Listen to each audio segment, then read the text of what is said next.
Shalom semua warga kerajaan. Kita bersyukur kita punya Allah yang menyatakan diri di dalam Kristus Yesus. Jadi bagi kita mengasihi Tuhan itu bukan abstrak.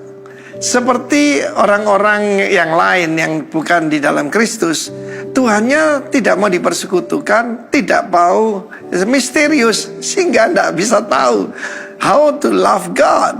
Tapi contoh dalam Yohanes pasal 15 digambarkan suatu hubungan yang sangat erat, di mana Kristus adalah pokok anggur yang sejati, kita adalah ranting-rantingnya, carangnya, dan buah itu ada di carang. Jangan lupa, carang tidak menghasilkan buah, carang cuma memegang buah.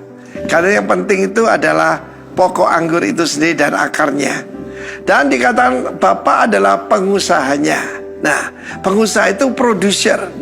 Kita melihat di dalam ayat yang ke-9, seperti Bapa telah mengasihi aku.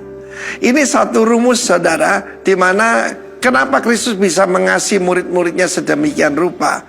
Karena dia telah menerima kasih pada Bapa dan dia tahu dia dikasih oleh Bapa. Di dalam perintah yang terutama itu tentang mengasihi Tuhan segenap hati, segenap jiwa, segenap kekuatan, sepenuh akal budi, dan tandanya mengasihi sesama sama seperti mengasihi diri sendiri. Orang yang tidak bisa mengasihi dirinya sendiri, tidak menerima dirinya sendiri, bahkan tidak mengampuni dirinya sendiri, tidak mungkin melakukan perintah Tuhan ini. Sama seperti aku telah mengasihi kamu, kata Kristus, tinggallah dalam kasihku. Kita cuma suruh tinggal, kita cuma disuruh melekat, kita tidak disuruh produce. Ya, puji nama Tuhan, saudara. Sebab kasih yang dimaksudkan adalah agape. Agapao itu kata kerja, ya. Dan kita melihat di sini bagaimana Tuhan berkata, aku yang memilih kamu, bukan kamu yang memilih aku. Dan ini kuncinya. Bagaimana mengasihi Tuhan? Jikalau kamu menuruti perintahku, kamu akan tinggal dalam kasihku. Jadi menuruti perintah Tuhan seperti aku menuruti perintah Bapakku dan tinggal di dalam kasihnya. Jadi saudara yang kasih Tuhan, tanda orang mengasihi Tuhan itu taat pada perintah Tuhan. Roh apa yang sedang bekerja di dunia ini? Lawlessness. Ada pelajaran paling berbahaya dari beberapa gereja, yaitu antinomian. Ya, anti itu melawan, nomian itu nomos, hukum, ya, ketetapan, ya, peraturan.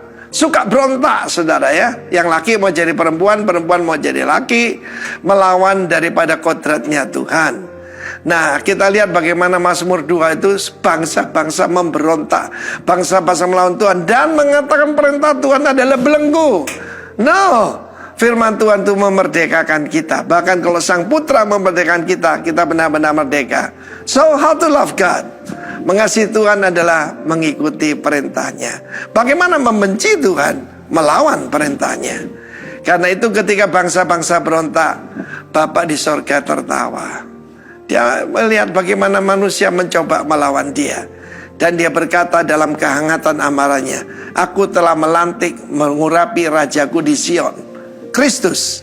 Aku telah melantiknya dan dengarkanlah dia. Sekiranya kalau kita mau mengasihi Tuhan, sederhana sekali. Lakukan perintah Tuhan. That's the sign that you love God. God bless you warga kerajaan. Sebaliknya yang membenci Tuhan melawan perintahnya.